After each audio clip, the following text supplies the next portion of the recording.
నిజాలపూర్ గ్రామంలో ఉన్న పోచమ్మ గుడి శిథిలావస్థలో ఉండటం వల్ల కొత్త గుడి నిర్మాణానికై పాత గుడిని తొలగించి శాస్త్రాప్తంగా కొత్త గుడి నిర్మాణానికి తేదీ 3 ఫిబ్రవరి 2025 నాడు భూమి పూజ ముహూర్తం చేయడం జరిగింది.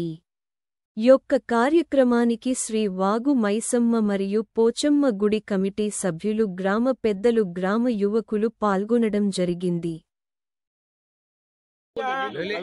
అందరూ మీ మనసులో మీ గోత్రనామాల్ని, మీ ఇంట్లో ఉండే వాళ్ళ పేర్లందరూ కూడా మనసులో అనుకోండి. అమ్మవారి పోచమ్మ వారి అనుగ్రహంతో తొందరగా పూర్తి కావాలి. దేవాలయం నమస్కారం చేసుకోండి. మన గ్రామాభివృద్ధి, అంత క్షేత్రాభివృద్ధి, దేవాలయాభివృద్ధి కావాలని నమస్కారం చేసుకోండి. ఓం అస్యాం శుభతిథౌ. అందరూ కూడా నమస్కారం చేసుకొని చెప్పండి. అయ్యా అక్షంతలు కలిపితే ఓం తదంగ దేవతాభ్యో నమః సహా కుటుంబానాం. అందరూ కూడా నమస్కారం చేసుకొని చెప్పండి. పూజయామి సన్నిధాపయామి. అందరూ